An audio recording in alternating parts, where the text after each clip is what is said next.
The water was scalding, precisely 104 degrees, but Dr. Elias Thorne did not flinch. He watched the crimson-tinted chlorhexidine foam against his skin, working the stiff bristles of the scrub brush under his fingernails with a rhythmic, almost punishing intensity. Scrubbing in was a sacred ritual, a tactile meditation that usually quieted the relentless hum of his mind. Today, however, the abrasive scrape of the bristles did nothing to dull the sharp edge of his anxiety. Through the rectangular window of the scrub room door, he could see her. Maya. She lay on the surgical table under the harsh, blinding glare of the overhead halogens, a stark contrast to the soft 17-year-old girl who had been laughing at a stupid television show on their living room couch just 6 hours ago. Now she was a landscape of sterile blue drapes and betadine-stained skin. A web of translucent tubing connected her to the anesthesia machine.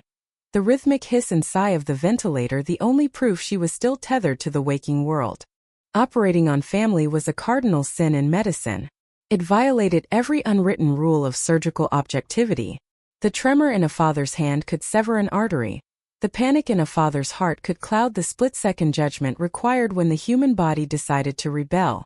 But when Maya had collapsed in the kitchen, her knees hitting the linoleum with a sickening thud, screaming and clutching the lower right quadrant of her abdomen, protocol had evaporated. The on-call general surgeon was 2 hours away, trapped in a multi-car pileup on the I-95. The ultrasound had shown an appendix not just inflamed, but bloated to the point of imminent catastrophic rupture. Elias had made the call. He would do it himself. He dropped the scrub brush into the steel sink, letting the water rinse the pink foam from his forearms, keeping his hands elevated. He backed through the swinging doors into operating room 4. The air inside was kept at a glacial 62 degrees, carrying the sterile, acrid scent of ozone and iodine. Evelyn Reed was already waiting. Evelyn was the best surgical scrub nurse in the tri-state area. A woman of few words and terrifying competence. Her eyes, framed by a blue surgical cap and a hyfiltration mask, met his. They were calm, anchoring him. "Vitals are holding beautiful, Elias," she said, her voice muffled but steady.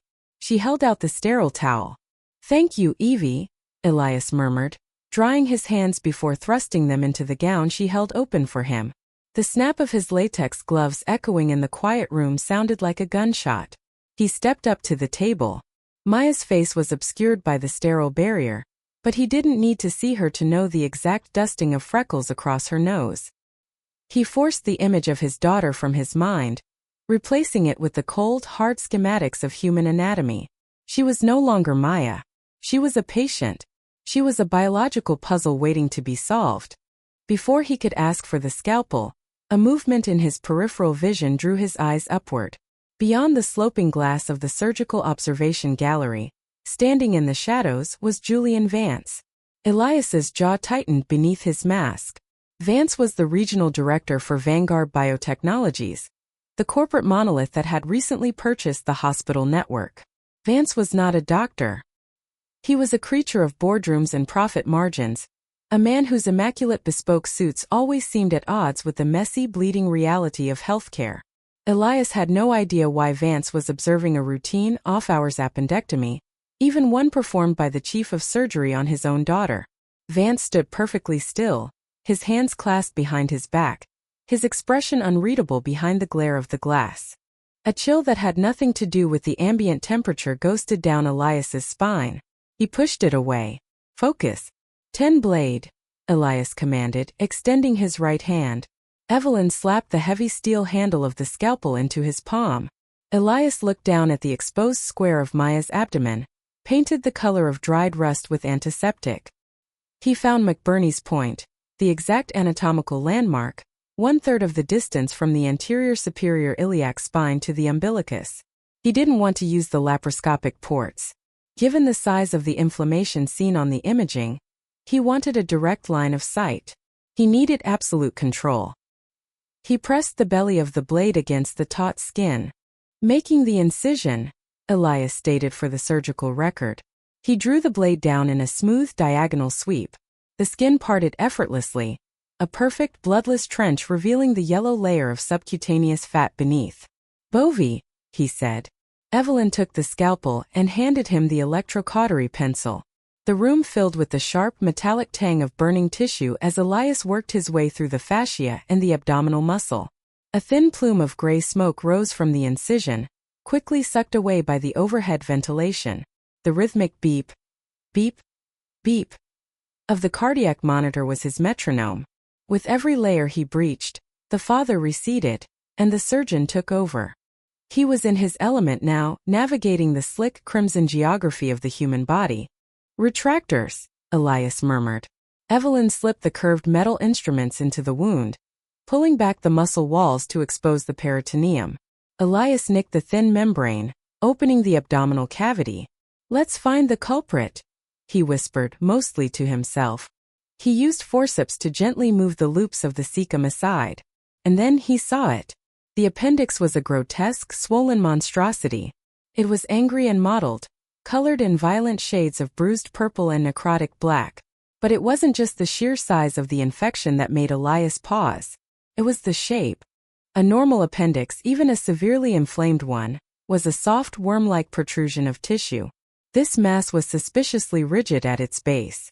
It didn't taper naturally from the colon. It bulged with an unnatural, almost geometric sharpness, as if the swollen tissue was stretched taut over a foreign object. "Elias?" Evelyn asked, her tone shifting slightly. She had noticed his hesitation. "It's dense," Elias replied, his brow furrowed. He prodded the base of the appendix with his blunt-nosed forceps. The instrument met hard resistance. It didn't feel like a calcified appendicolith, a hardened piece of stool that sometimes caused blockages. It felt immovable, solid. "Is it a tumor?" Evelyn asked softly, preparing the clamping instruments. "No, not a tumor." Elias's heart began to hammer against his ribs, a frantic counterbeat to Maya's steady monitor. "Clamp." He worked methodically, though a cold dread was pooling in his stomach. He ligated the appendiceal artery, tying off the blood supply with heavy silk sutures. He crushed the base of the appendix, tied it off, and took the scalpel to sever the diseased organ from his daughter's body. "Kidney basin," he instructed. Evelyn held out the curved steel bowl. Elias dropped the excised mass into it with a wet, heavy thud. It sounded wrong. Too heavy. Too dense. "Close her up, Evie." Standard running suture on the fascia, staples for the skin. "I need to examine this," Elias said, stepping away from the operating table. "Me." Evelyn blinked, her eyes darting between Elias and Maya. "Dr. Thorne, standard protocol dictates." "I said close her up, Evelyn." Elias barked, the sharp volume of his voice startling them both. He immediately softened his tone. "Please, just get her closed. She's safe now." Evelyn nodded, stepping into his place at the table, her hands moving with practiced efficiency. Elias carried the steel basin to the sterile back table. He grabbed a fresh scalpel and a pair of fine-toothed forceps. The overhead surgical light beamed down on the diseased tissue. He glanced up at the observation window. Julian Vance had stepped closer to the glass, his hands resting against the pane, leaning forward like a predator catching a scent. Elias turned his back to the window, shielding his workspace. He gripped the necrotic tissue with the forceps and pressed the blade of the scalpel into the swollen, rigid base of the appendix. The tissue parted, thick with purulent fluid, but Elias kept cutting until the steel of his blade scraped against something that made a distinct high-pitched clink. Metal on metal. Elias froze. The breath trapped itself in his lungs. He used the forceps to peel back the layers of infected human flesh, swabbing away the blood and pus with a piece of sterile gauze. Embedded deep within the tissue of his daughter's organ was a capsule. It was no larger than an almond, encased in smooth, flawlessly machined titanium. It had not been swallowed. It had not migrated there by accident. The tissue fibers had grown around it, integrated with it, suggesting it had been placed there years ago, silently residing in Maya's body, waiting. Elias's hands, which had been perfectly steady while cutting inches from Maya's major arteries, began to shake. He pinched the titanium object with his forceps and pulled it free from the dead flesh. He wiped it clean with an alcohol-soaked sponge. The surface of the metal was etched with microscopic, laser-cut circuitry. It was a microchip, heavily shielded and undeniably advanced. As the alcohol evaporated from the cool metal, A tiny pinpoint LED embedded in the center of the chip flared to life, emitting a microscopic pulse of blue light. And then the impossible happened. The OR's primary surgical monitor, the multimillion-dollar Vanguard MedTech interface that tracked Maya's vitals and the room's environmental telemetry, flickered. The rhythmic green line of Maya's heartbeat was suddenly overlaid with a jagged wave of static. From the monitor's high-fidelity speakers came a sound. It was faint at first, a rhythmic digital trill. It wasn't a biological rhythm. It was a data transmission. On the bottom right corner of the digital display, where the Vanguard Bioanalytics logo usually rotated in a serene loop, a line of stark red text violently populated the screen. Unauthorized extraction detected. Asset ID 884th Protocol Omega initiated.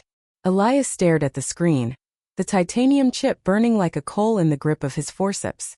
Asset ID. They had cataloged his daughter. They had tagged her like cattle. Dr. Thorne. Evelyn whispered, her voice trembling. She had stopped suturing. She was staring at the monitor, her eyes wide with terror. Elias. What is that? Elias didn't answer. He couldn't. He looked up at the observation deck. Julian Vance was no longer standing still. He was speaking frantically into a slim black device at his wrist, his eyes locked dead on Elias. As Elias watched, Vance turned on his heel and strode out of the observation gallery, plunging the upper room into darkness. The heavy mechanized locks on operating room floor suddenly disengaged with a deafening clack. The chip in his hand continued to broadcast its location. Elias looked at his unconscious daughter, then at the bloody microchip, the sterile illusion of his world shattering into a million jagged pieces. The surgery was over. The extraction was complete. But the bleeding was just about to begin. The rain against the basement window sounded like 1,000 tiny needles tapping against the glass, a frantic rhythmic percussion that mirrored the erratic thumping in Dr. Elias Thorne's chest. His private laboratory was a sanctuary buried beneath the manicured lawns of his suburban home, a soundproofed concrete bunker smelling of ozone, stale espresso, and the sharp antiseptic tang of isopropyl alcohol. It was here, surrounded by banks of custom-built servers and walls lined with dismantled medical tech, that Elias stripped away the polished veneer of modern medicine to find the ugly mechanical truths beneath. Tonight, the truth sat inside a sterile glass petri dish, illuminated by the harsh interrogatory. It was no larger than a grain of long-grain rice, but it was not the inert silicon RFID tag he had initially suspected. Under 50 times magnification, the architecture of the chip was a horrifying masterpiece of bioengineering. The casing wasn't metallic. It was a porous iridescent polymer that mimicked the structure of human bone marrow. Microscopic tendrils of synthetic platinum webbing flared outward from its core, designed to splice seamlessly with the delicate myelin sheaths of the human nervous system. It was a parasite, an artificial symbiote built to root deep into the cervical spine and drink from the body's electrical currents. What are you? Elias whispered to the empty room, the sound swallowed immediately by the low, continuous hum of the cooling fans. Using a pair of jeweler's forceps, Elias delicately connected 2 microleads, finer than human hair, to the platinum nodes on the chip's anterior pole. He routed the leads through an analog-to-digital converter and into his primary terminal. The massive curved monitor flared to life, casting a ghostly blue pallor over his exhausted, shadowed face. Elias booted up a spectrum analyzer program, his fingers flying across the mechanical keyboard with practiced, desperate speed. For a moment, the screen showed nothing but the chaotic white noise static of ambient radio frequencies, the local Wi-Fi, the distant chatter of emergency services, the hum of the microwave upstairs. Then he adjusted the scanning threshold, pushing it past the standard commercial frequencies, up into the millimeter wave bands. A sharp green spike stabbed upward on the monitor. Ping! Elias froze.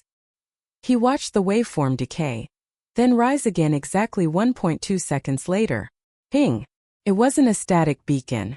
It was a heartbeat. The chip was actively broadcasting. Footsteps sounded on the wooden stairs leading down to the lab, soft but deliberate. Elias didn't flinch. He knew the cadence of that walk. Maya emerged from the shadows of the stairwell, wrapping a thick fleece robe tightly around her shoulders. Even bleary-eyed and stripped of her usual corporate armor, Maya Thorne possessed an undeniable piercing intellect. As a senior bioinformatics analyst, she spent her days swimming through the oceans of genomic data that terrified most clinicians. She walked over, placing a steaming mug of black coffee beside Elias's keyboard, her eyes immediately tracking to the bright green spike on the monitor. "It's 3 a.m, Elle," she said, her voice husky with sleep, but sharpening as she processed the data on the screen. "You didn't come to bed. And you brought your work home. You know how I feel about you bringing extracted tissue into the house." "It's not tissue, Maya," Elias said, his voice hollow. He swiveled his chair, pointing a trembling finger at the petri dish. "I pulled that out of Arthur Pendleton's C4 vertebrae today. It was buried deep in the lamina. It didn't show up on the pre-op MRI. It didn't show up on the fluoroscopy. It absorbs the radiation, mimics bone density perfectly." Maya leaned in, her sleepiness evaporating instantly. The ambient blue light caught the gold flecks in her dark eyes. "A neural implant? Pendleton is a 60-year-old retired architect. Why would he have a deep tissue neural tap? Those are strictly experimental. DARPA-level tech." "He doesn't know he has it," Elias said grimly. "Or he didn't. I had to repair a microfracture, and my scalpel caught on one of the platinum leads. If I hadn't slipped, I never would have found it." Maya stared at the green pulse on the screen. "It's transmitting. On a 73 GHz frequency," Elias confirmed. "It's heavily encrypted. I'm trying to isolate the data packets now, but it's a proprietary cipher. It's bouncing off the local cell towers, using a piggyback protocol to mask its origin." Maya squeezed his shoulder, her touch a brief, grounding anchor in the spiraling madness of the night. "Move over." Elias slid his chair back, relinquishing the keyboard. Maya cracked her knuckles, a nervous habit she retained from her graduate school days, and began typing. Terminal windows exploded across the screen in rapid succession. Lines of hexadecimal code cascaded downward like a digital waterfall. "The encryption is polymorphic," Maya muttered, her eyes darting back and forth as she tracked the shifting algorithms. "It changes its key every microsecond based on a localized seed. Wait. Let me run a brute force decryption using a biological sequencing key. If this thing is drawing power from the host's nervous system, it might be using the host's own biometric rhythms as the cipher key." Elias watched in awe and mounting dread. "Use Pendleton's resting heart rate and synaptic firing baseline. I have his chart here." He rattled off the numbers. Maya punched them in. The cascading code stuttered, froze, and then suddenly resolved into neat structured columns of raw, terrifying data. "My God," Maya breathed, her hand falling away from the mouse. "What is it?" Elias leaned closer, his eyes straining to comprehend the sheer volume of information scrolling past. "It's not a location tracker, Elias. And it's not a pacemaker log." Maya's voice dropped to a terrified whisper. "It's a total biological tap. Look at these data sets. This column is real-time cortisol production. This one is dopamine and serotonin fluctuation. Here," she pointed to a rapidly updating stream of numbers, "that's a map of synaptic firing rates in the prefrontal cortex. It's reading his emotional state, his stress levels, his cognitive load. It's downloading his entire physiological and psychological profile in real time." A cold sweat broke out across Elias's neck. Who the hell needs to know the exact neurochemical state of a retired architect? "Let's find out," Maya said, her jaw setting into a hard line. She opened a traceroute protocol, feeding the decoded transmission back through the network, hunting for the receiver. The terminal displayed a map of the globe, red lines bouncing from local nodes to regional hubs, crossing fiber optic cables laid beneath the ocean, before finally snapping back to a massive server farm located just 30 miles away. An IP address flashed on the screen, followed by a corporate registry tag. Host: Omnicorp Medical Solutions. Domain Project Aegis. The silence in the basement was absolute, save for the relentless mocking ping of the oscilloscope. "Omnicorp?" Elias whispered, the name tasting like ash in his mouth. 6 months. "Medicine is no longer about curing the sick," Vance had declared to the gathered staff, his voice a smooth, hypnotic baritone that echoed off the marble walls. "It is about optimizing the living." Omnicorp is here to bridge the gap between biology and data. We are going to map the human condition not to treat it but to elevate it. At the time, Elias had dismissed it as Silicon Valley marketing drivel. But now, staring at the stolen biodata of a helpless patient, Vance's words twisted into a grotesque literal promise. And then there was Evelyn Reed, Vance's chief liaison and the hospital's new director of operational efficiency. Evelyn, with her severe blonde bob, her tablet constantly clutched to her chest like a shield, and her unnerving habit of appearing outside Elias's operating theater just as he finished complex procedures. It was Evelyn who had mandated the installation of Omnicorp's proprietary smart suites, surgical rooms outfitted with closed-circuit robotic assistants and automated sterilization pods. "Elias," Maya said, her voice shaking, pulling him violently back to the present. "The smart suites. Omnicorp required every patient undergoing major spinal or cranial surgery to be routed through those specific operating rooms." Elias felt the blood drain from his face. Pendleton was in Smart Suite 4, the robotic retractor arm. It has an automated suturing and clamping protocol.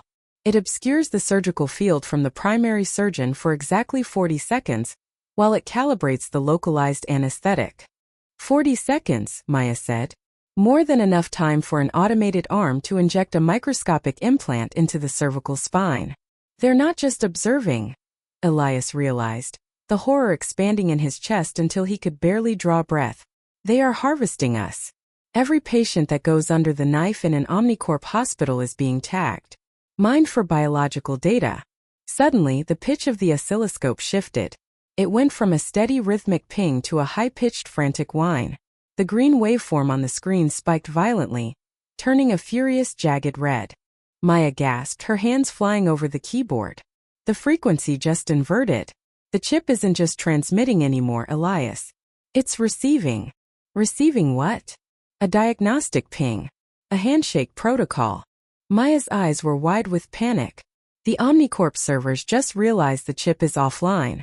It's no longer registering a host's body temperature or heart rate. The server is pinging the hardware to find out why it was removed. Inside the glass petri dish, a microscopic, previously invisible LED embedded in the platinum webbing began to flash a brilliant, furious crimson. It bathed the sterile glass in the color of fresh blood. "Kill the connection," Elias shouted, lunging for the physical cables. "If I sever..." Elias and Maya stood frozen, panting in the dim light of the room. The rain continued to lash against the window, sounding louder now like a warning. "Did you block the trace?" Elias asked, his voice rough, barely audible over the hammering of his own pulse. Maya stared at the blackened screen, her reflection pale and ghostly. "I think so. The proxy routed through a server in Estonia before the connection dropped. But Elias, they know it's been removed. And they know who performed Arthur Pendleton's surgery." Before Elias could process the weight of her words, a sharp, piercing sound shattered the quiet of the lab. It wasn't the machinery. It was Elias's secure hospital-issued smartphone, resting on the edge of the workbench. The screen glowed with blinding intensity in the dark room. Elias stepped forward, his boots feeling like they were made of lead. He looked down at the caller ID. Incoming call. Evelyn Reed, Omnicorp Administration. It was 3:14 a.m. Elias stared at the vibrating phone, the corporate logo of Omnicorp spinning cheerfully on the screen, and knew with chilling certainty that his life as a healer was over. The extraction protocol had already begun. The service elevator descended with a localized, bone-rattling shudder, the illuminated numbers above the doors ticking backward into the subterranean depths of Vanguard Memorial. *3, 2, 1, B1, B2, Dr. Elias Thorne stood perfectly still in the center of the metal box, the overhead fluorescent light flickering in a rapid, a rhythmic pulse that made the stainless steel walls strobe around him. He gripped the edges of a metal clipboard so tightly his knuckles leached of color, blending with the pale blue of his surgical scrubs.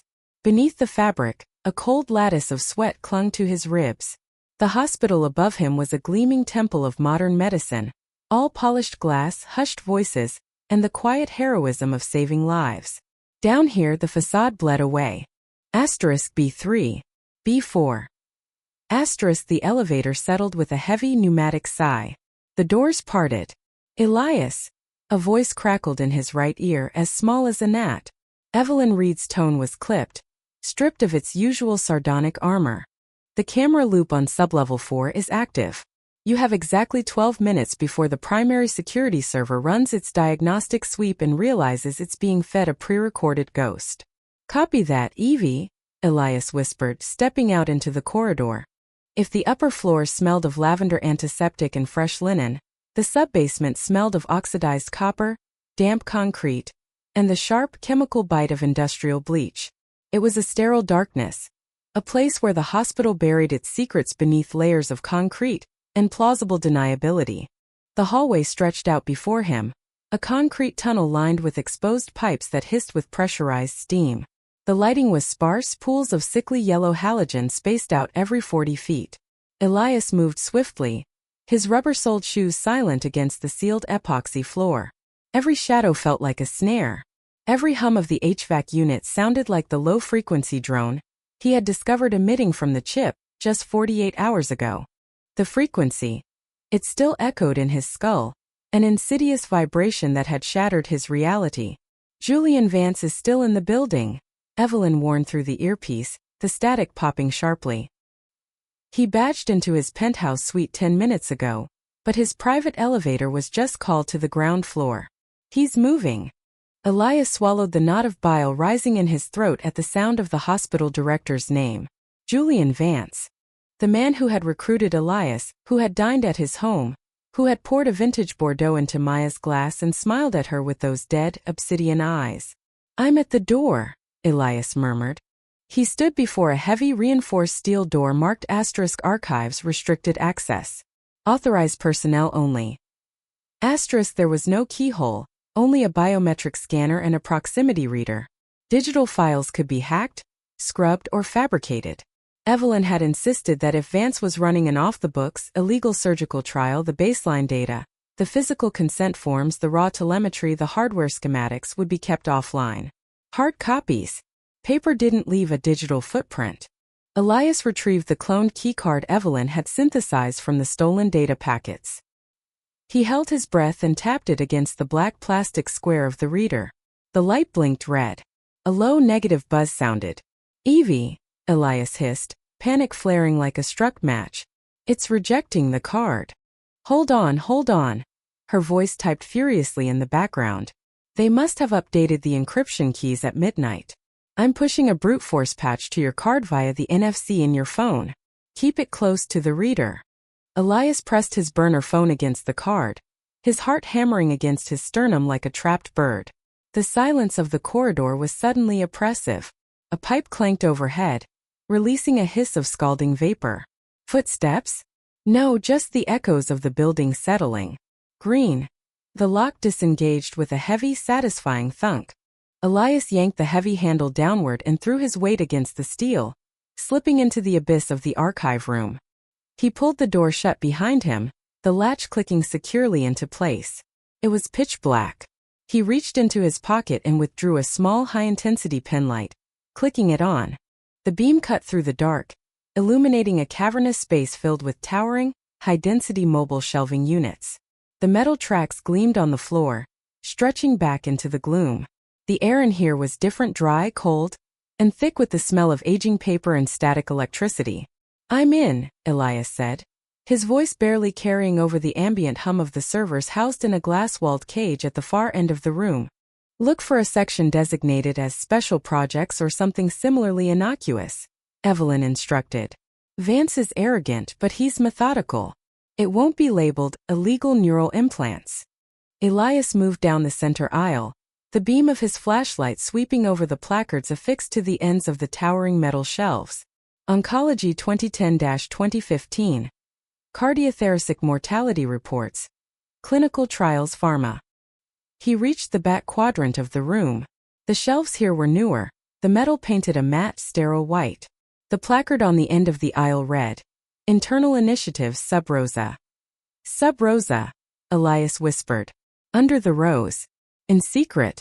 He grabbed the heavy three-spoked mechanical wheel mounted on the side of the shelving unit and threw his weight into it. The gears ground together with a deep, metallic groan that sounded deafening in the silence of the room. Slowly, the massive shelves parted, revealing a narrow aisle of manila folders and black lockboxes.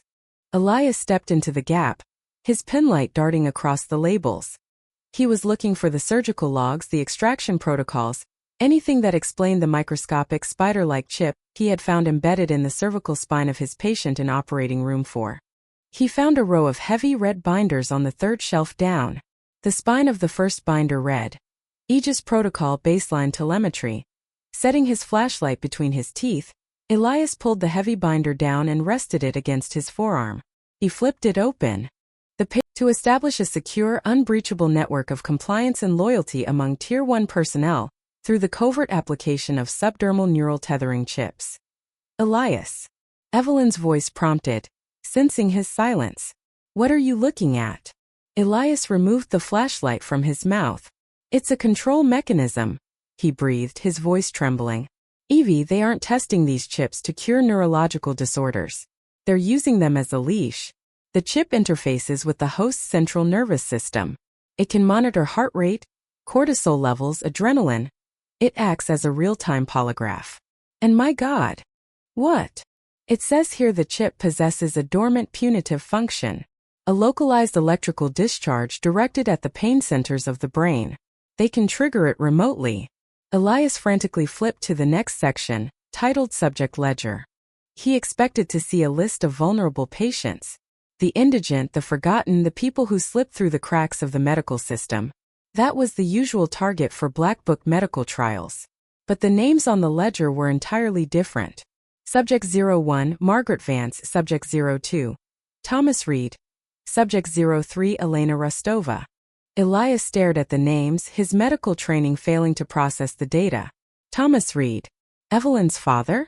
Elena Rostova, the chief of surgery's wife.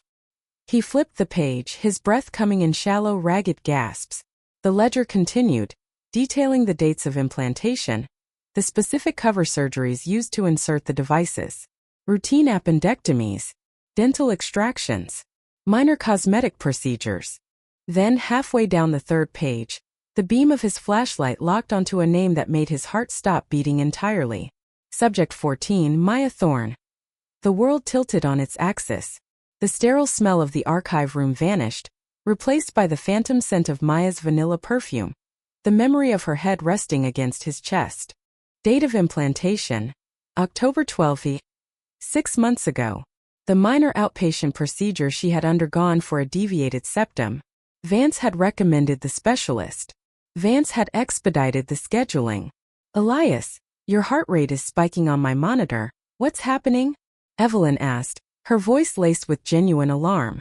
They didn't chip the staff, Elias whispered, a tear breaking free and tracing a hot, devastating line down his cheek. They chipped our families, the spouses, the children. It's a hostage situation, Evie. Vance is holding the people we love hostage inside their own bodies. If any of the high-ranking staff steps out of line, if they threaten to expose the hospital's financial fraud or the malpractice cover-ups, Vance can pull the trigger. He remembered Maya's recent migraines. The way she would suddenly drop a plate in the kitchen, clutching the back of her neck, her eyes wide with a sudden blinding agony. He had prescribed her sumatriptan. He had told her she was just stressed. He had been torturing her. Vance had been testing the signal. Maya, Elias choked out, his fingers tracing the printed letters of his wife's name. Beside her name was a photograph. Maya, asleep on an operating table, a faint blue surgical marker tracing a line at the base of her skull. Elias, listen to me very carefully. Evelyn's voice cut through the rising tide of his panic, sharp and authoritative. Vance's elevator didn't go to the lobby. He overrode the system. He's on sublevel 4. He's coming to the archives. Elias's head snapped up. Through the thick steel door of the archive room, he heard the faint, distinct sound of a keycard scanning. Beep. You have 30 seconds, Evelyn said. Get out of there. Now. Elias didn't hesitate. He pulled his burner phone from his pocket, snapping 3 high-resolution photos of the ledger, making sure Maya's name and Vance's signature at the bottom of the page were perfectly in focus. He shoved the binder back onto the shelf, a millimeter-perfect alignment with the dust patterns on the adjacent folders. He grabbed the wheel of the shelving unit and pulled. The heavy metal racks ground backward, closing the aisle. Thunk! The main door to the archive room unlocked. Elias killed his penlight. Total darkness swallowed him just as a wedge of pale yellow hallway light spilled into the front of the room. Footsteps. Slow, measured, the confident stride of a man wearing expensive Italian leather. "I know the diagnostic sweep is running," Julian Vance's voice echoed in the cavernous room, smooth as glass and cold as ice. "But I need the Aegis files." Elias backed away, his shoulders brushing the rear concrete wall of the room. He was trapped between the rows of metal shelves. To his left, barely visible in the ambient glow of the server cage, was a rusted iron ladder bolted to the wall, leading up to a grated ventilation access hatch. He moved toward it, his footsteps agonizingly slow, rolling from heel to toe to remain silent. Vance was moving down the center aisle, a powerful LED flashlight cutting through the gloom. The beam swept left, then right, catching the dust motes dancing in the sterile air. Elias reached the ladder. He gripped the cold iron rung, hoisting himself up. The metal protested with a faint creak. Vance stopped. The beam of his flashlight snapped toward the back of the room, illuminating the white shelves just inches from where Elias hung suspended in the shadows. "Who's there?" Vance demanded, his voice dropping its aristocratic veneer, revealing the ruthless predator beneath. Elias held his breath until his lungs burned, his eyes fixed on the ventilation grate above him. He reached up, his fingers finding the latch. With agonizing care he twisted it. The grate swung open. Vance's footsteps accelerated, closing the distance. "Security locked down subbasement 4. Vance barked into a radio. "We have a breach." Elias pulled himself into the narrow, galvanized steel duct, sliding the grate closed behind him just as Vance turned the corner. The beam of Vance's flashlight hit the wall exactly where Elias had been seconds before. Lying on his stomach in the cramped, freezing duct, Elias felt his phone vibrate in his pocket. Evelyn, confirming he was off the primary cameras. He was safe for the moment. But as he began the slow, agonizing crawl through the darkness, the victory tasted like ash. He had the proof. He had the blueprint of the extraction protocol. But as the low rhythmic hum of the hospital's generators vibrated through the metal beneath him, all Elias could think about was the ticking bomb buried in the flesh of the woman he loved, and the terrifying reality of what he would have to do to cut it out. The rain in the lower districts didn't fall. It seemed to manifest from the perpetual smog, a heavy, oily drizzle that coated the cracked asphalt in a slick sheen. Dr. Elias Thorne pulled the collar of his trench coat higher against the chill, his fingers instinctively brushing the raw, hypersensitive patch of skin at the base of his skull. The incision site burned, a phantom echo of the extraction. He had carved the Omnicorp silicon from his own flesh, but the ghost of its presence lingered, a localized ache that pulsed in time with the distant, flickering neon signs of the subterranean market. A few paces ahead, Evelyn Reed moved with the predatory grace of someone who had spent her life navigating the shadows of corporate espionage. Her sharp silhouette cut through the mist, her heels clicking a rhythmic metallic tempo against the grating of the abandoned subway access tunnel. "Keep up, Doctor," Evelyn tossed over her shoulder, her voice devoid of warmth but laced with a tight, thrumming urgency. "Vance isn't known for his patience. Or his sanity." "I'm right behind you," Elias muttered, stepping over a puddle that reflected the sickly yellow glow of a dying halogen bulb. His mind drifted unbidden to Maya. He had left her at the safe house on the edge of the city, locked behind 3 inches of reinforced steel and a localized signal jammer. When he had last seen her, she was pale, clutching her temples as the low-frequency hum. The signal Omnicorp was broadcasting to the millions of oblivious citizens who still carried the chips, vibrated through her skull. He had promised he would find a way to shut it down. He had to. The alternative was watching his wife slowly descend into the same compliant, hollow-eyed stupor he had witnessed in the wards of Sector 4. Evelyn stopped before a massive rusted bulkhead door that looked as though it hadn't been opened since the turn of the century. She didn't knock. Instead, she knelt, prying loose a loose brick from the crumbling masonry to reveal a biometric scanner jury-rigged into the ancient wall. She pressed her thumb to the glass, followed by a rapid, complex sequence on a hidden keypad. A heavy mechanical groaning echoed through the tunnel. The bulkhead shuddered, breaking a seal of rust and grime, and cracked open just enough to let a sliver of blinding pale blue light spill out into the darkness. "Get in," a voice hissed from the gap. Elias slipped through the opening, Evelyn right behind him. The door slammed shut with a deafening clang, plunging them into the harsh, sterile glow of Julian Vance's sanctuary. The room was a claustrophobic nightmare of extreme paranoia and undeniable genius. Every square inch of the walls, ceiling, and floor was lined with a shimmering woven copper mesh, a military-grade Faraday cage designed to block any and all electromagnetic frequencies.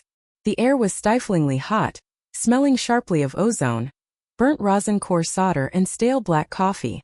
At the center of the room sat a monolithic cluster of servers, their cooling fans screaming like captive banshees, surrounded by a fortress of glowing CRT monitors and liquid crystal displays. Behind the bank of screens emerged Julian Vance. He looked exactly like a man who hadn't seen the sun in 3 years. He was gaunt to the point of emaciation, his skin a translucent parchment stretched over sharp cheekbones. Dark, bruising bags hung beneath his wide, hypervigilant eyes.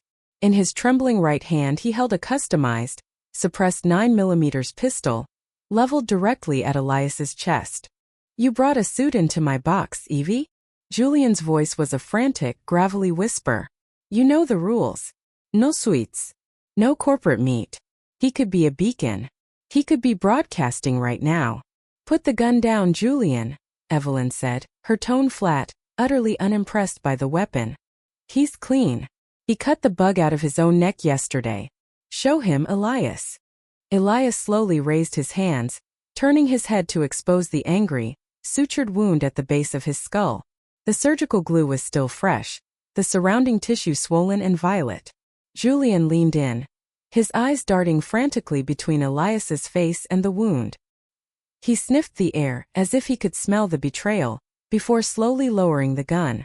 "Amateur stitch job," he muttered, scratching furiously at his own neck. "But you got it out. Good. Good." The whispers. "They stop when you take it out, don't they?"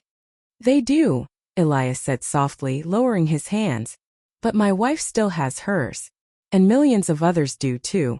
Evelyn says you're the only one who can slice through Omnicorp's IC. We have the encrypted drive from the Sector 4 lab. We need to know what the chips are actually doing."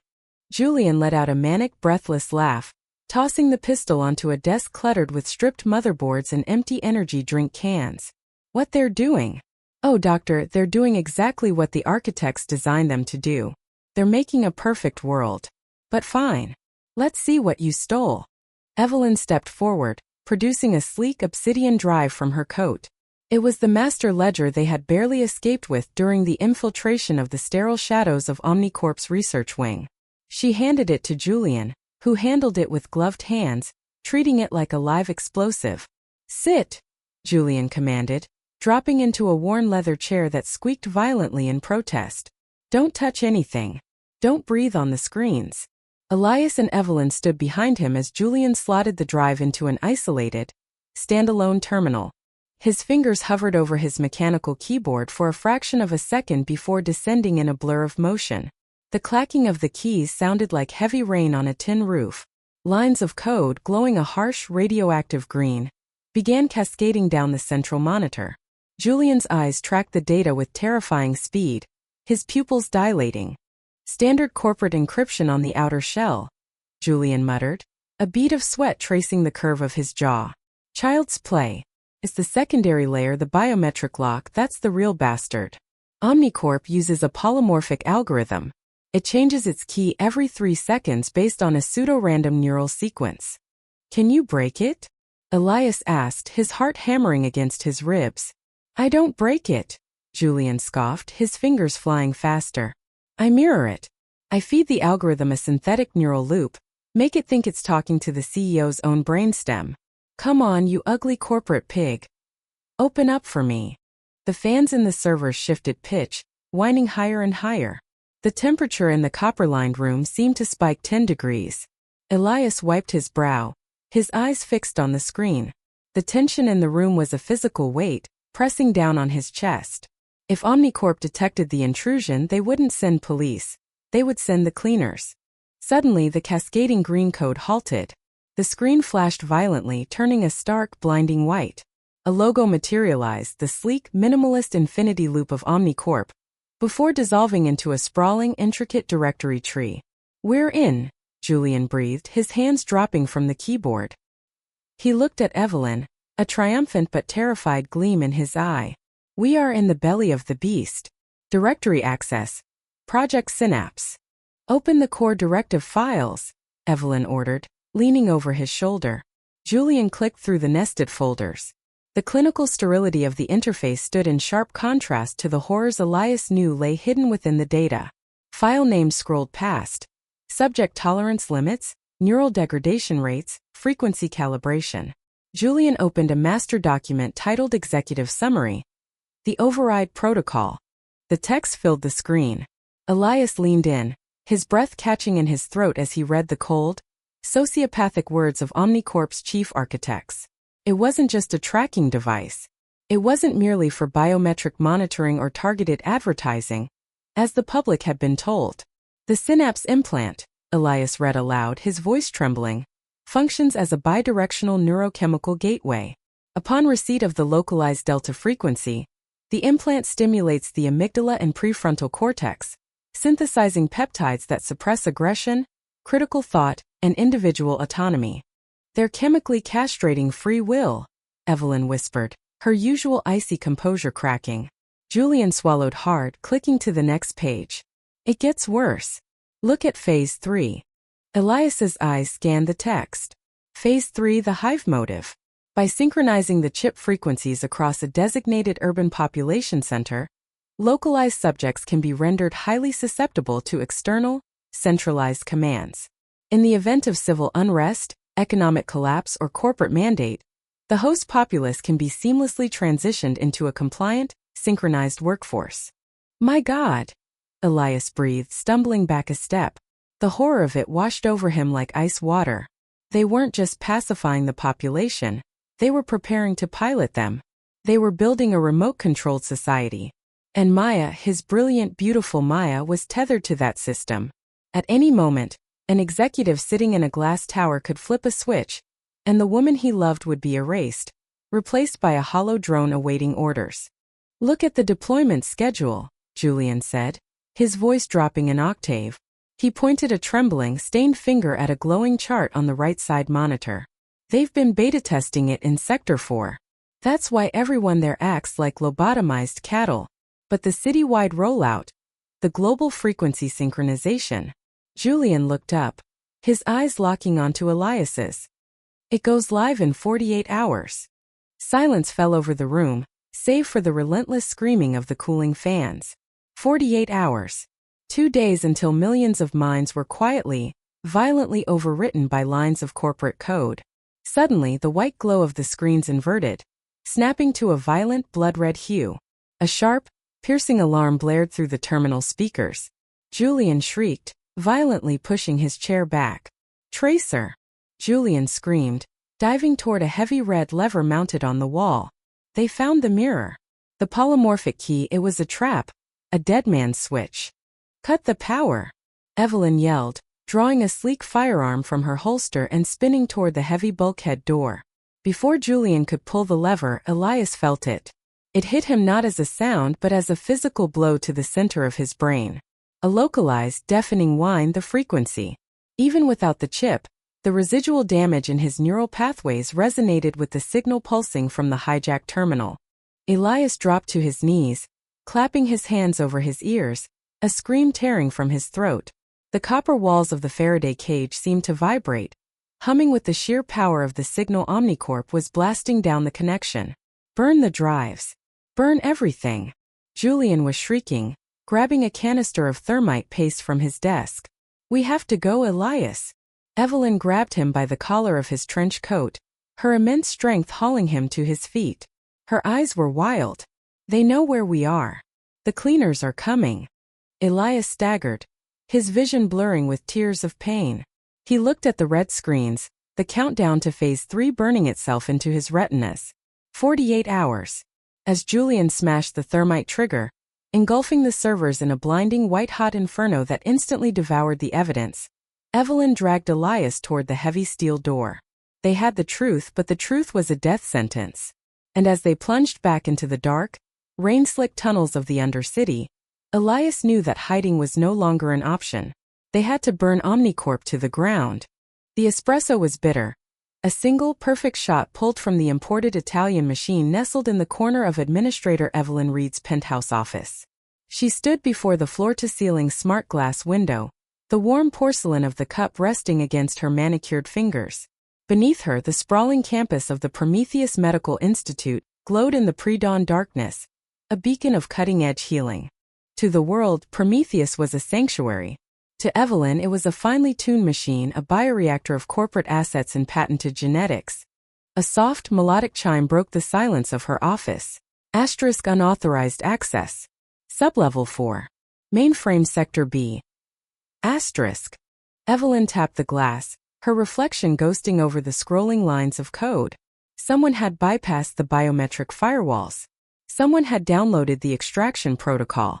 The raw files, the patient logs, the genetic sequencing, the horrific lucrative truth behind the miracle cures Prometheus sold to the global elite, were being siphoned. She cross-referenced the active security badges. Two anomalies. Dr. Elias Thorne, whose access should have been revoked hours ago, and Julian Vance. Vance, she whispered, her voice a razor blade wrapped in silk. The whistleblower.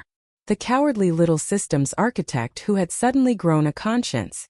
And Elias, the brilliant, desperate surgeon trying to save his daughter Maya. Evelyn didn't panic. Panic was a useless emotion, a flaw in the human operating system. Instead, she opened the tertiary drawer of her desk. Inside lay a singular biometric interface, independent of the hospital's main grid. She placed her palm flat against the scanner. A laser swept over her skin, reading the unique topography of her veins. Voice authorization required. A synthetic female voice murmured. Read Evelyn. Authorization Icarus 9. Initiate Code Blue. Full systemic lockdown. Confirmed. Code Blue initiated. Evelyn watched the glass window as the hospital below physically transformed.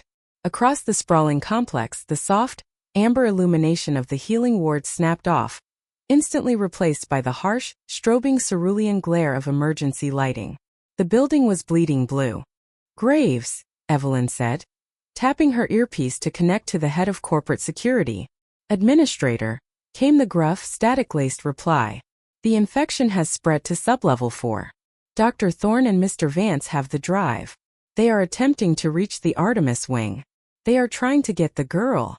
Evelyn smoothed the lapel of her pristine white blazer. Sterilize the corridors. Lethal force authorized.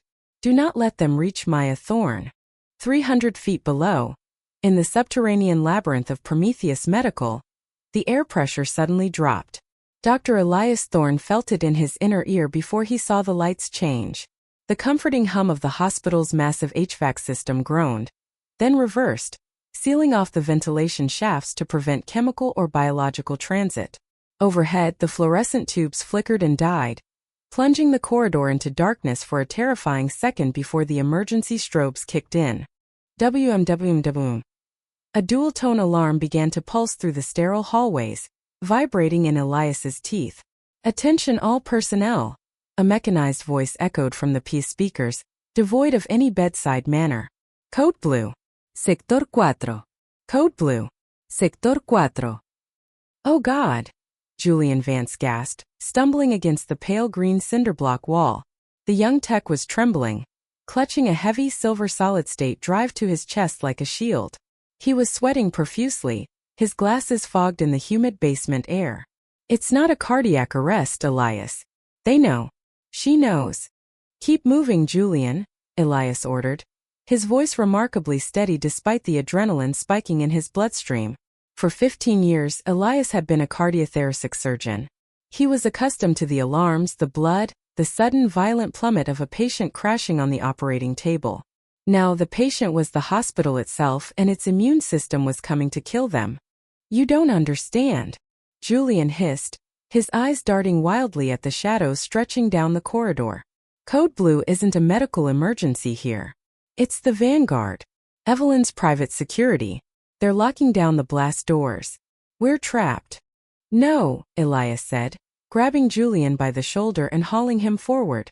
I know this building's anatomy better than anyone. They'll lock the main arteries, the stairwells, the primary elevators. But there are capillaries, maintenance shafts, laundry chutes, biohazard disposal routes. We just need to get to the Artemis wing. I am not leaving Maya behind. The thought of his daughter lying in a medically induced coma in the specialized pediatric intensive care unit, unknowingly scheduled to be the next donor in the illicit extraction protocol, sent a surge of raw, primal energy through Elias. He reached into the pocket of his scrub top, his fingers brushing the cool, knurled steel handle of a number 10 scalpel. It was a meager weapon against armed mercenaries, but it grounded him. A heavy metallic thud echoed from the far end of the corridor. Asterisk clack. Clack. Clack. Asterisk tactical boots. Marching with synchronized lethal precision. This way, Elias hissed, shoving Julian through an unmarked set of swinging doors. They spilled into the diagnostics wing. The air here was freezing, smelling sharply of ozone and industrial cleaner. They darted down a hallway lined with heavy lead-lined doors. Elias glanced at the placards. Asterisk radiology, CT scan, MRI suite B.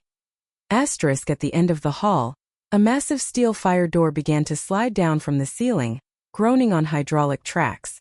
The lockdown was compartmentalizing the hospital. We won't make it to the door, Julian cried. In here. Elias shoved Julian toward MRI suite B, swiping his keycard just as the magnetic lock engaged. The heavy door yielded, and they slipped inside, letting it shut softly behind them. The control room of the MRI suite was bathed in the eerie blue glow of the monitors. Through the thick leaded glass window, the massive donut-shaped bulk of the Siemens Magnetom Terra machine loomed in the scanning room. It hummed with immense dormant power, the liquid helium compressor cycling with a rhythmic thrum, thrum, thrum. Quiet, Elias breathed, crouching beneath the control console and pulling Julian down with him. Outside in the corridor, the footsteps grew louder. Shadows danced across the frosted glass of the suite's door. Elias held his breath, listening. He could hear the faint crackle of a tactical radio. Asterisk, sweeping diagnostics. Thermal scopes active. Asterisk, the handle of the MRI suite door clicked. Julian whimpered, pressing his hands over his mouth. The heavy door swung open, the pneumatic hinge sighing into the quiet room. From his vantage point on the floor, Elias saw a pair of black, reinforced combat boots step into the room. The operative was clad in matte black urban tactical gear. A suppressed submachine gun swept expertly across the room's sightlines. A green laser danced over the control panels, inches above Elias's head. Elias's mind raced, analyzing the environment with clinical detachment. The operative was moving toward the inner door, the entrance to the actual scanning room. The magnet. A 7 Tesla MRI machine was always on. Its magnetic field was tens of thousands of times stronger than the Earth's. Any ferromagnetic object brought past the 5 Gauss line would become a lethal projectile. The operative pushed open the heavy RF-shielded door to the scanning room, stepping inside to clear the dark corners. He wore a heavy steel tactical knife strapped to his thigh, and the frame of his weapon, while mostly polymer, housed a steel bolt and barrel. Elias saw his chance. It was a gamble, a desperate, chaotic roll of the dice. Next to the control console was a steel oxygen cylinder, a heavy torpedo-like tank used for emergency transport, carelessly left outside the magnetic safe zone. Elias didn't think. He acted. He lunged from cover, grabbing the heavy cylinder by its brass valve. The operative spun around at the noise, raising his weapon, his finger tightening on the trigger. Before the guard could fire, Elias hurled the heavy steel cylinder like a bowling ball through the open door of the scanning room, straight past the red line painted on the floor.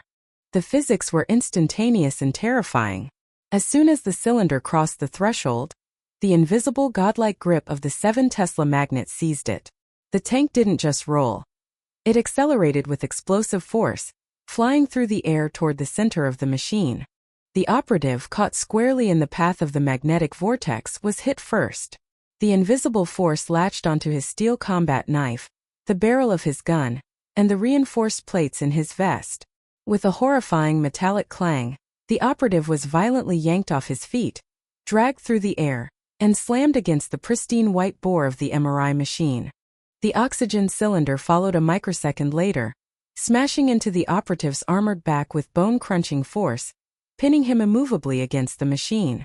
The guard screamed a wet, breathless sound, his weapon crushed and useless, his body trapped by an inescapable, invisible vice. "Go! Go!" Elias shouted, hauling a paralyzed Julian up from the floor. They bolted from the control room, leaving the trapped, groaning mercenary behind, and sprinted down the remaining length of the corridor just as the blast doors hissed shut, locking the sector behind them. They collapsed into a service stairwell, lungs burning, the taste of copper thick in their mouths. The stairwell was illuminated only by the faint bloody glow of the exit sign. Julian slumped against the concrete wall, clutching the drive, tears streaking his dust-covered face. We actually made it out of Sector 4. Breathed Julian. Heart rate down. "We aren't out yet," Elias panted, leaning against the railing. He looked up the spiraling concrete shaft. "We're at sublevel 2. The Artemis wing is on the 4th floor. We have to climb." Suddenly, the PA system crackled to life inside the stairwell. The robotic voice was gone, replaced by a crisp, aristocratic tone that made Elias's blood freeze in his veins. "Dr. Thorne," Evelyn Reed's voice echoed down the concrete shaft, perfectly modulated, chillingly calm. "I must commend your ingenuity. It is a shame to lose such a brilliant surgical mind to a fundamental lack of corporate loyalty." Elias stared up at the speaker mounted on the wall, his jaw set, his hand gripping the scalpel in his pocket until his knuckles turned white. "You are locked in the central column." The intercom clicked off, leaving only the sound of their ragged breathing. Elias looked at Julian. The young man looked terrified, but as he met the doctor's eyes, he slowly stood up, gripping the drive tighter. "She's lying," Julian whispered. "They're going to harvest Maya anyway." Elias turned his gaze upward, into the suffocating gloom of the stairwell. The hospital was a fortress, Evelyn Reed was its warden, and an army of killers stood between him and his little girl. "I know," Elias said, his voice dropping to a low, lethal register. He began to climb. "Let them try." The stairwell was a concrete throat, swallowing their desperate gasps and echoing them back as a hollow metallic rasp. Emergency strobes pulsed in a relentless, synchronized rhythm, painting the cinderblock walls in alternating flashes of violent crimson and pitch black. It was the visual heartbeat of a hospital in cardiac arrest. "Code Blue. Keep moving," Dr. Elias Thorne urged, his voice cracking, entirely stripped of the measured, soothing cadence he utilized in the operating theater. He hauled Maya up by her forearm, practically dragging his daughter up the final flight. Maya's breath hitched, a ragged sob tearing through her lips, but she didn't stop. Her bare feet slapped against the cold, unyielding concrete, leaving faint, damp prints. She was still wearing the pale blue hospital gown from the surgical ward, the very ward where Elias had discovered the abhorrent truth behind the Genesis Initiative. A heavy, wet cough sounded from below them. Evelyn Reed leaned heavily against the steel banister, leaving a glistening smear of arterial red along the handrail. Her left arm hung uselessly at her side, the fabric of her trench coat saturated and heavy with blood from the gunshot wound she had taken on the 42nd floor. In her right hand, she gripped a compact submachine gun stripped from one of the corporate mercenaries she'd killed. "They're on the landing," Evelyn gasped, her breath frosting in the chill of the unheated shaft. She racked the bolt of the weapon with her knee, her face an ashen mask of pure, stubborn defiance. "Vance is leading them. I can hear the click of his goddamn boots." "Evelyn, come on," Elias pleaded, shifting his grip on the encrypted titanium drive, burning a hole in his scrub's pocket. It was the size of a matchbox, yet it carried the weight of thousands of lives. The blueprints, the extraction protocols, the undeniable proof of illegal, fatal biometric harvesting performed on society's most vulnerable. "I'm right behind you, Doc," Evelyn said, though her eyes were already glazing with the telltale signs of hypovolemic shock. "Get to the array. Hardline it. The wireless jammers won't reach the physical uplink on the roof." Elias turned, shoving Maya up the last 4 steps to the heavy, reinforced steel door marked roof access. He slammed his shoulder against the push bar. It didn't budge. A blinking red light on the electronic keypad mocked him. Maghlak. It's sealed, Elias hissed, panic finally breaching the dam of his adrenaline. He slammed his fist against the steel. It's sealed. From the darkness of the stairwell below, the sharp, suppressed fut-fut-fut of Julian Vance's weaponry chipped the concrete inches from Evelyn's boots, sending a shower of gray dust into the air. Move! Evelyn shouted. She shoved past Elias, her boots slipping briefly on her own blood. She slammed her bloodied hand against the keypad's casing. It's an older model. Standard iPhone relay. She jammed the barrel of her submachine gun into the plastic housing and pulled the trigger. The deafening roar of the gunshot in the enclosed space was entirely disorienting. Maya screamed, covering her ears. The plastic casing shattered, exposing a mess of sparking green and yellow wires. Evelyn dropped the gun, plunging her uninjured, trembling hand into the sparking circuitry. She yanked 2 wires loose and touched the exposed copper ends together. A sharp spark leapt, burning her fingers, but the heavy magnetic lock above them disengaged with a resonant metallic clack. Go! Evelyn roared, kicking the door open.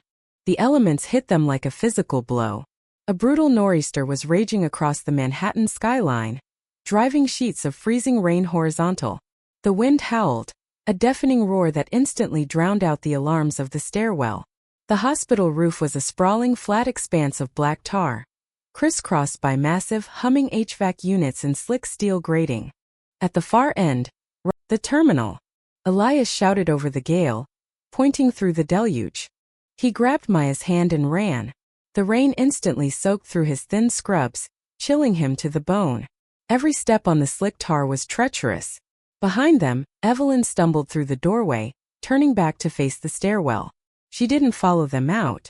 Instead, she hit the button to close the heavy steel door, effectively wedging herself between the door and the pursuing kill team.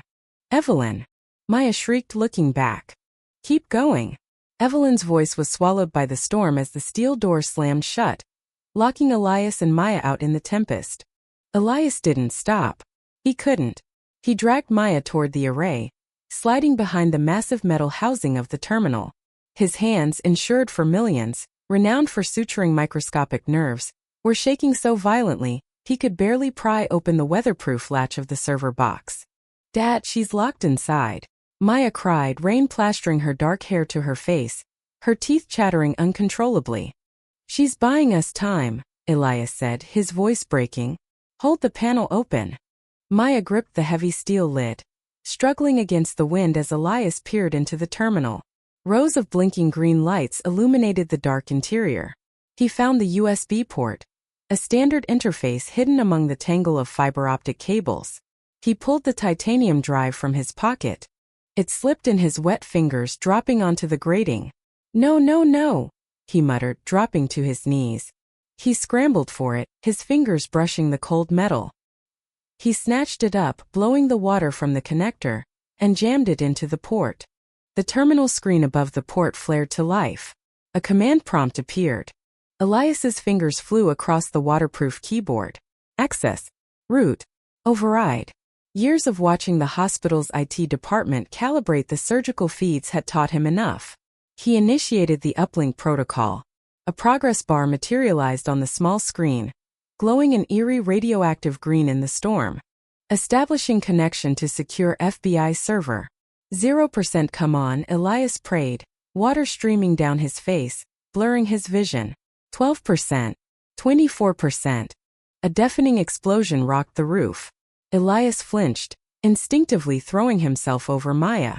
10 yards away, the heavy steel roof access door had been blown off its hinges.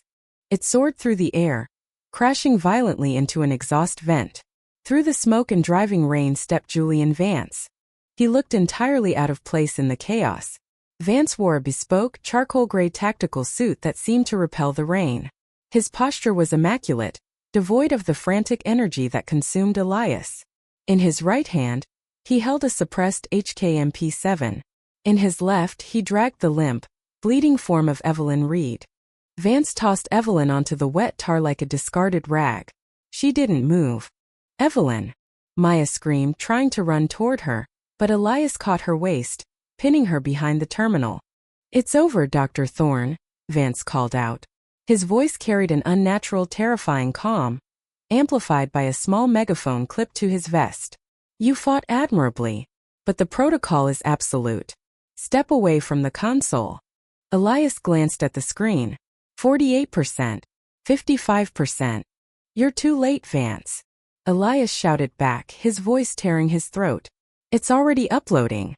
The FBI will have the ledgers. They'll have the video files. The biometric harvesting. All of it. Vance stopped walking, standing completely still in the torrential rain. Slowly, he raised the MP7, aiming it directly at Maya's exposed shoulder. I can shoot the terminal, Doctor, Vance said, his tone conversational, devoid of malice, which somehow made it worse. But a hardline connection might still push the cache through the damaged hardware. So I will shoot your daughter. First in the knee, then the stomach. I will let her bleed out on this roof while you watch, unless you pull that drive right now. Elias froze. His heart hammered against his ribs like a trapped bird. He looked at Maya. She was terrified, shivering violently, but she met his eyes. Don't do it, Dad, she whispered, her voice barely audible over the wind. Don't let them win. 72%. 78%. 5 seconds, Thorne, Vance said, closing one eye to aim. 5. Elias looked at the drive. He looked at his daughter. He looked at the man who had orchestrated the butchery of hundreds of innocents for corporate profit. 4. Suddenly a weak, wet cough echoed across the tar. Behind Vance, Evelyn's bloody hand twitched. She wasn't dead. With the last dregs of her strength, she had crawled forward, her fingers wrapping around the discarded, heavy steel casing of a broken pipe fitting on the roof. With a guttural scream that tore through the storm, Evelyn swung the steel pipe, smashing it directly into the back of Vance's knee. Vance's leg buckled with a sickening crunch. His gun fired wildly into the air, the suppressed shots sounding like sharp coughs against the thunder. He fell hard, dropping the weapon. Dad, look! Maya screamed. Elias didn't hesitate. He launched himself from behind the terminal, sprinting across the slick, rain-swept tar. Vance was already recovering, his sociopathic calm finally breaking as his face contorted in pain and fury. The mercenary reached for a secondary sidearm holstered at his hip. Elias hit him like a freight train. The surgeon tackled the killer, sending them both skidding across the abrasive roofing material. Elias's scrubs tore, the tar shredding the skin of his forearms, but he didn't feel the pain. He drove his elbow down into Vance's face. Once. Twice. He felt the cartilage of Vance's nose give way under his strike. But Vance was a professional. Even with a shattered knee and a broken nose, his instincts were lethal. He bucked his hips, reversing their positions, pinning Elias to the ground. Vance's hands, clad in reinforced tactical gloves, wrapped around Elias's throat. You're just a doctor, Elias choked, his airway completely crushed. Black spots danced at the edges of his vision. He clawed at Vance's wrists, trying to find a nerve cluster, trying to pry the man's fingers apart. His lungs screamed for oxygen. The rain felt like needles against his face. I'm losing, Elias thought. The darkness was closing in. Then a shadow loomed over them. Maya. She held the heavy fire extinguisher she had pulled from the stairwell mounting. With a cry of pure, desperate rage, she brought the heavy red cylinder down on the back of Vance's skull. The hollow clang resonated through the storm. Vance's eyes rolled back, his grip instantly going slack. He collapsed sideways, sliding off Elias, unconscious and bleeding heavily onto the tar. Elias rolled over, violently coughing up rainwater and gasping for the freezing air. His throat felt like it had been crushed in a vice. Maya dropped the extinguisher, falling to her knees beside him, her hands frantically checking his face, his chest. Dad, are you okay? She sobbed. Elias couldn't speak. He pushed himself up on shaking arms, his eyes instantly darting toward the terminal. He crawled through the puddles, his blood mixing with the rain, leaving a faint pink trail across the roof. He reached the console, pulling himself up by the steel grating. The screen was glowing brightly against the dark night. Upload complete. 100%. Encrypted handshake verified. File received. Elias let out a breath, he felt he had been holding since they first fled the basement morgue. He slumped against the terminal housing, sliding down until he was sitting on the wet roof. He pulled Maya into his arms, holding her fiercely against his chest. A low rhythmic thumping sound began to bleed through the noise of the storm. Elias looked up. Bursting through the low-hanging turbulent clouds were the piercing white spotlights of 3 NYPD helicopters, flanked by an unmarked black chopper. The authorities. The real ones. The blinding beams swept across the roof, illuminating the shattered door. The unconscious mercenary and Evelyn, who was sitting up weakly against a vent, clutching her side and offering a faint, bloody smile. The spotlights finally settled on Elias and Maya, washing them in a stark, brilliant white. The extraction protocol was complete. The darkness that had consumed the hospital was finally broken. Elias rested his chin on the top of his daughter's head, closed his eyes, and let the cold rain wash the blood from his hands.